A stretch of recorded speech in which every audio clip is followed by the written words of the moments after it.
ஒரு பக்கம் இங்கே ஜம்முனா அவங்க ஃபேமிலி எல்லாம் கிளம்பி நிற்கிறாங்க.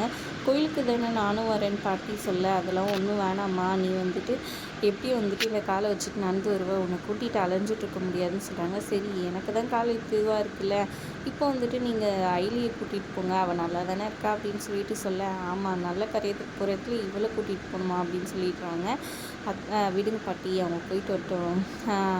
ரித்விகா, இந்த இது ட்ரெஸ்ஸில் நீ ரொம்ப அழகாக இருக்க, அப்படியே கல்யாணம் பொண்ணு மாதிரி அப்படின்னு சொல்லிட்டு அயலி சொல்ல, அதை கேட்டு செம கோவமாயிடுறாங்க ஜமுனா. அப்போது நிறுத்து, உன்னை யாருன்னா கேட்டாங்களா, வாயை மூட்டி அப்படின்ற மாதிரி ஒரு பக்கம் சொல்லிட்டுறாங்க. அதுக்கப்புறம் இவங்க எல்லாம் 5 ஸ்டார் ஹோட்டல் போகிறாங்க. இந்திராணி ஃபேமிலி ஃபுல்லாக வந்திருக்கு. அவங்க வந்துட்டு இங்கே கபிலனோட அம்மா வந்துட்டு என்ன சொல்கிறாங்கன்னா, வேணும்னு சாப்பாடெல்லாம் நல்லா ஆர்டர் பண்ணுங்கன்ட்டு இந்திராணி சொல்ல, அதுக்கு வந்துட்டு அவங்களும் சரின்னு சொல்கிறாங்க. அதுக்கு கபிலனோட அம்மா சொல்கிறாங்க, சாப்பிடுங்க இன்றைக்கி ஒரு நாள் நல்லா சாப்பிடுங்க, எல்லாத்துக்கும் சேர்த்து நாங்கள் தானே பே பண்ணுவோம், ஒன்றும் பிரச்சனை இல்லை அப்படின்ற மாதிரி சொல்லி இது பண்ணி பேசுகிறாங்க ஒரு மாதிரி. அப்புறம் தப்பாக எடுத்துக்காதீங்க அது இதுன்னு சொல்லிவிட்டு அவங்க ஹஸ்பண்ட் ஒரு பக்கம் சொல்லிடுறாங்க. அப்புறம் வந்து ரித்விகா வந்துட்டு மாப்பிள்ளையை காணும்னு சொல்லிட்டு சுற்றி தேட இதை வந்துடுவான் என் தம்பின்னு சொல்கிறாங்க. கரெக்டாக கபிலன் லிஃப்ட்டில் வந்து இறங்க அப்படியே மெய் வந்து பார்க்குறாங்க. அவங்க தங்கச்சிங்கெல்லாம் அழகாக இருக்காங்க மாப்பிள்ளை அப்படின்ற மாதிரி சொல்ல, ரித்விகாவுமே வெக்கப்பட்டு பார்த்துருக்காங்க கபிலனுமே ரித்விகாவை பார்த்து அழகாக இருக்காளே அப்படின்னு சொல்லி யோசிக்கிறாரு. அப்புறம் வந்துட்டு நல்லா ஒருத்தர் கண்ணாலே பார்த்துக்கிறாங்க. அவங்க தங்கச்சி கிண்டல் பண்ணியிருக்காங்க, ஓ இதுக்கு தான் சும்மாவே கோயிலுக்குன்னு சொல்லி கூட்டிகிட்டு வந்தாங்களான்ட்டு இன்னொரு தங்கச்சி வந்துட்டு யோசிச்சுட்ருக்காங்க. அப்போது இங்கே அயலி வீட்டுக்கு வந்துட்டு எல்ஐசி ஏஜென்ட் வந்துட்டு வராரு. இந்த மாதிரி இது முடிஞ்சு போச்சு அந்த பாலிசி, அதனால் வந்துட்டு அவர்கிட்ட சைன் வாங்கணும், இன்றைக்கி ஈவினிங்குள்ளே கொடுத்தாகணும், நீங்கள் 5 மணிக்குள்ளே சைன் வாங்கி எடுத்துன்னு வந்து ஆஃபீஸில் கொடுத்துடுங்கன்னு அயலிக்கிட்ட கொடுத்துட்டு போகிறாங்க. அயலியும் சரி டைம் ஆகிடும், நான் போய்ட்டு அப்பா கிட்ட சைன் வாங்கிட்டு அப்படியே கொடுத்துட்டு வந்துடுறேன் பாட்டின்னு சொல்கிறாங்க. எனக்கு என்னமோ சந்தேகமாக இருக்குடி அப்படின்ட்டு அவங்க பாட்டி ஒரு பக்கம் சொல்லிட்டு இருக்கா, அதெல்லாம் ஒன்றும் இல்லை அப்படின்னு சொல்கிறாங்க. அப்புறம் அவங்க தங்கச்சிக்கு கால் பண்ணி வந்துட்டு அப்பா எங்கே இருக்கிறாரு, அப்பா கிட்ட ஃபோனை கொடுன்னு சொல்ல, இந்த மாதிரி கோயிலுக்குன்னு சொல்லிட்டு இங்கே எங்கேயோ 5 ஸ்டார் ஹோட்டல் கூட்டிகிட்டு வந்திருக்காங்க காரணம்னு சந்தேகமாயிட்டா எலிக்கு அவங்க பாட்டிக்கிட்ட சொன்னோன்னே, அப்போ எனக்கு உண்மையிலேயே சந்தேகமாக இருக்குது, இது நானும் வரேன்னு சொல்லிட்டு கேஸ்லாம் நிறுத்திட்டு அவங்களும் கிளம்பி வராங்க. இங்கே ஹோட்டலில் வந்துட்டு பார்த்திங்கன்னா கரெக்டாக கபிலனுக்கு வந்துட்டு வீரா கிட்டேருந்து ஃபோன் வருது. அதனால் டக்குன்னு அவர் வந்து ஏஞ்சி ரெஸ்ட் ரூம் போயிடுறாரு.